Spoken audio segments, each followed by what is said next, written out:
पहलगाममध्ये ज्या प्रकारे अतिरेक्यांनी हल्ला केला, ज्यामध्ये महाराष्ट्रातल्या 6 जणांचा मृत्यू झाला आणि त्यातले 3 जण हे डोंबिवली शहरातले होते आणि या सगळ्याचाच निषेध म्हणून आज डोंबिवली बंदची हाक सर्व पक्षीयांनी, त्यासोबतच विविध संघटनांनी आणि व्यापारी संघटनांनी दिलेली आहे।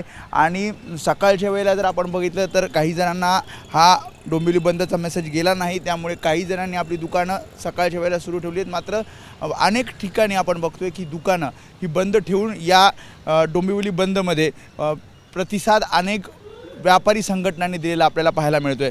मी आता डोंबिवली ई स्टेशनच्या बाहेर आहे आणि इथे आपण बघतोय दुकानंही बंद आहेत। त्याशिवाय चिमणी गल्ली जिथे अनेक भाजी विक्रेते सकाळच्या वेळेला आपल्याला पाहायला मिळत असतात, त्यामध्ये काही मोजके भाजी विक्रेते आपल्याला पाहायला मिळत आहेत जे इथे सध्या आहेत।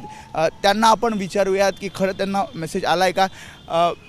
डोंबिवली बंदची हाक दिली आहे, काही मोजके तुम्ही लोक भाजी विक्रेते दिसत आहेत, काही मेसेज आला आहे की बंद ठेवण्यात येणार? मोबाईलला आम्ही मेसेज वाचला आहे की उद्या डोंबिवली बंद राहणार नाही। दीपेश पुंडलिक म्हात्रे यांनी ही हाक दिली आहे डोंबिवली बंदची।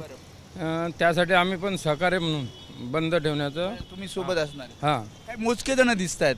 काय माल आला आहे भाज्यांचा? माल अजून आला नाही आणि बहुतेक मुश्किल आहे, कमी येईल। आला तरी समजा लागलं तर संध्याकाळी लावू शकतात कोणी, नाहीतर मग सहकार्य करायची आमची पण इच्छा आहे।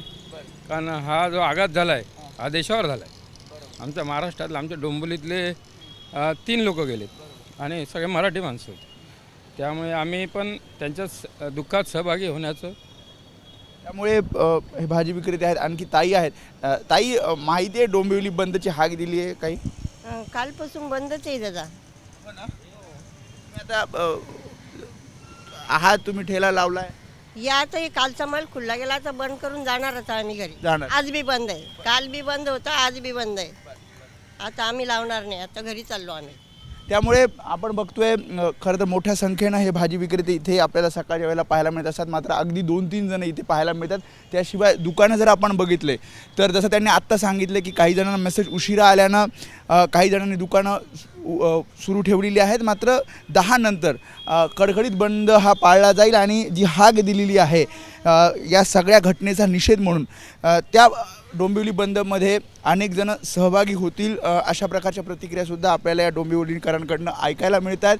कारण 3 जण ज्यामध्ये संजय लेले, हेमंत जोशी, त्यासोबत अतुल मोने या तिघांचा मृत्यू झाला आणि काल जेव्हा त्यांची अंत्ययात्रा निघाली तेव्हा स्थानिक हळहळलेले आपल्याला पाहायला मिळाले, कुटुंब शोकाकुळ झालेलं आपल्याला पाहायला मिळालं आणि त्यांच्याच दुःखात हे सर्व डोंबिवलीकर सहभागी झालेले आपल्याला पाहायला मिळतात। कॅमेरामॅन अरविंद वारगेसह वेदांतने, एबीपी माझा, डोंबिवली। एबीपी माझा, उघडा डोळे बघा नीट।